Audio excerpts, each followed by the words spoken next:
खुलुमबाय स्टुडिअ दं आं राकेश रामसियारि माइक्र' फाइनान्सआव लन लानाय आइजोफोरनि थाखाय बे समाव मोनसे गोजोनथाव खौरां जाय बिथांमोना माइक्र' फाइनान्सआव लन लादों थामहिनबा बिथांमोना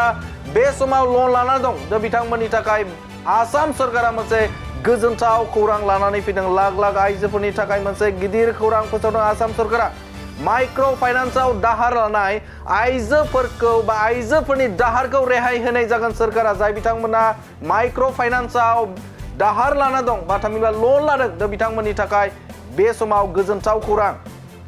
5 लाख आइजोफोरनि दाहारखौ रेहाय होनाय जागोन सरकारा 5 लाख आइजोफोरनि दाहारखौ रेहाय होनाय जागोन सरकारा गिबि मन्त्रि डक्टर हिमन्त बिश्व शर्माया बे गिदिर खौरांखौ फोसावदों आसामनि गिबि मन्त्रि डक्टर हिमन्त बिश्व शर्माया बे समाव गिदिर फोसावथाय होदों 5 लाख आइजोफोरा जाय बिथांमोना दाहार लादों बा माइक्र' फाइनान्सआव लन लादों बिथांमोननि दाहारखौ रेहाय खालामनाय जागोन होननानै बे समाव आसामनि गिबि मन्त्रि डक्टर हिमन्त बिश्व शर्माया बे बाथ्राखौ फोसावदों माइक्र' फाइनान्सनि लनखौ सुख'नो आइजोफोरनि थाखाय मोनसे गिदिर खौरां जाय बिथांमोना माइक्र' फाइनान्स लादों बा लन लानानै दं बा लनजों भुगिनानै दं दा बिथांमोननि थाखाय बे समाव बे गोजोनथाव खौरांखौ फोसावदों आसामनि गिबि मन्त्रि डक्टर हिमन्त बिश्व शर्माया जायफोर आइजोआ माइक्र' फाइनान्सआव लन लादोंमोन नाथाय दासिमबो सुख'नो हायाखै बिथांमोननि थाखाय मोनसे गोजोनथाव खौरां लानानै फैदों आसामनि गिबि मन्त्रि डक्टर हिमन्त बिश्व शर्माया माइक्र' फाइनान्सआव नोंथाङाबो जुदि लन लानानै दङब्ला लनखौ नोंथाङा सुख'नो हायाखैब्ला नाथाय नोंथाङा सुख'नो हायाखैब्ला बे समाव नोंथांनि थाखाय गोजोनथाव खौरां लानानै फैदों आसाम सरकारा थारैनो बेयो जोबोदनो गोजोनथाव खौरां आसामनि लाख लाख आइजोफोरा बे समाव रेहाय मोनसिगोन गोरिब सुबुंफोरा बे समाव रेहाय मोनगोन मानोना 5 लाख आइजोफोरनो बा लन बा दाहार लानायखौ बे समाव सुख'नो थाखाय आसाम सरकारा थांखि लादों लकसभा बिसायख'थिनि उनावनो रायजो सोरखारा माइक्र' फाइनान्सनि दाहारखौ रेहाय होनाय जागोन लकसभा बिसायख'थिया खाथिथाराव जे बावैसो समनि उनावनो लकसभा जागोन आरो बेनि उनावनो जाय बिथांमोना बे समाव दाहार लादों माइक्र' फाइनान्सआव दाहार लादों बिथांमोननि जे सुदखौ थामहिनबा बिथांमोननि जे रां बे रांखौ रेहाय होनाय जागोन होननानै आसामनि गिबि मन्त्रि डक्टर हिमन्त बिश्व शर्माया बे समाव फोसावदों 5 लाख आइजोफोरनि दाहारखौ रेहाय होनाय जागोन सरकारा 5 लाख आइजोफोरनि दाहारखौ बे समाव रेहाय होनाय जागोन जाय आइजोफोरा 25,001 रांनिफ्राय 50,000 रांसिम दाहार लादों बिसोरो सरकारा हेफाजाब होगोन जाय बिथांमोना 25,001 रांनिफ्राय 50,000 दाहार लादों बेखौ सरकारा हेफाजाब होबावगोन बे बाथ्राखौ बुंदों आसामनि गिबि मन्त्रि डक्टर हिमन्त बिश्व शर्माया दाहार गोनां आइजोनि थाखाय होगोन एनअसि दाहार गोनां आइजोफोरनि थाखाय बे समाव एनअसि होगोन नो अबजेक्शन सार्टिफिकेट बे समाव होनाय जागोन आरो जायफोर आइजोफोरा माइक्र' फाइनान्सआव लन लादोंमोन नाथाय दासिमबो सुख'नो हायाखै बिथांमोननि थाखाय मोनसे गोजोनथाव खौरां आरो गेदेर खौरां मानोना माइक्र' फाइनान्सआव लन लानाय आइजोफोरनि दाहारखौ रेहाय होगोन आसाम सरकारा थारैनो 5 लाख आइजोफोरनि दाहारखौ रेहाय होगोन सरकारा लकसभा बिसायख'थिनि उनाव रायजो सोरखारा माइक्र' फाइनान्सनि दाहारखौ रेहाय होगोन थारैनो जोबोद मोनसे गोजोनथाव खौरां जाय बिथांमोना लन लानानै दं लनखौ बिथांमोना सुख'नो हायाखै बा दाहारखौ सुख'नो हायाखै बे समाव नोंथाङा जिंगासिनो गोनां गैला मानोना आसामनि गिबि मन्त्रि doctor Himanta Biswa शर्माया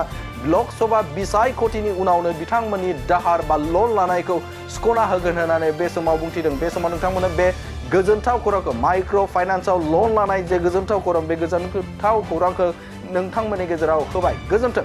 micro' फाइनान्সৰ loan ৰেহাইৰ কথা কৈছিলো মানুহে বিশ্বাস কৰা নাছিল 12 লাখ পৰিয়ালে আজি মাইক্ৰ' ফাইনেন্সৰ লোনৰ পৰা ৰেহাই পালে আৰু 5 লাখ পৰিয়াল বাকি আছে ইলেকশ্যনৰ পিছত সেইখিনিও আমি এনঅচি গটাই দিম যাতে সকলো মহিলা ইলেকশ্যনৰ আগত লোৱা লোনৰ পৰা মুক্তি পাব পাৰে যেতিয়া মাইক্ৰ' ফাইনেন্সৰ লোন ৰেহাইৰ কথা কৈছিলো মানুহে বিশ্বাস কৰা নাছিল 12 লাখ পৰিয়ালে আজি মাইক্ৰ' ফাইনেন্সৰ লোনৰ পৰা ৰেহাই পালে আৰু 5 লাখ পৰিয়াল বাকি আছে ইলেকশ্যনৰ পিছত সেইখিনিও আমি এনঅচি গটাই দিম যাতে সকলো মহিলা ইলেকশ্যনৰ আগত লোৱা লোনৰ পৰা মুক্তি পাব পাৰে যেতিয়া মাইক্ৰ' ফাইনেন্সৰ লোন ৰেহাইৰ কথা কৈছিলো মানুহে বিশ্বাস কৰা নাছিল 12 লাখ পৰিয়ালে আজি মাইক্ৰ' ফাইনেন্সৰ লোনৰ পৰা ৰেহাই পালে আৰু 5 লাখ পৰিয়াল বাকী আছে ইলেকশ্যনৰ পিছত সেইখিনিও আমি এনঅ'চি গতাই দিম যাতে সকলো মহিলা ইলেকশ্যনৰ আগত লোৱা লোনৰ পৰা মুক্তি পাব পাৰে যেতিয়া মাইক্ৰ ফাইনেন্সৰ লোন ৰেহাইৰ কথা কৈছিলো মানুহে বিশ্বাস কৰা নাছিল 12 লাখ পৰিয়ালে আজি মাইক্ৰ ফাইনেন্সৰ লোনৰ পৰা ৰেহাই পালে আৰু 5 লাখ পৰিয়াল বাকী আছে ইলেকশ্যনৰ পিছত সেইখিনিও আমি এনঅ'চি গতাই দিম যাতে সকলো মহিলা ইলেকশ্যনৰ আগত লোৱা লোনৰ পৰা মুক্তি পাব পাৰে যেতিয়া মাইক্ৰ ফাইনেন্সৰ লোন ৰেহাইৰ কথা কৈছিলো মানুহে বিশ্বাস কৰা নাছিল 12 লাখ পৰিয়ালে আজি মাইক্ৰ ফাইনেন্সৰ লোনৰ পৰা ৰেহাই পালে আৰু 5 লাখ পৰিয়াল বাকী আছে ইলেকশ্যনৰ পিছত সেইখিনিও আমি এনঅ'চি গতাই দিম যাতে সকলো মহিলা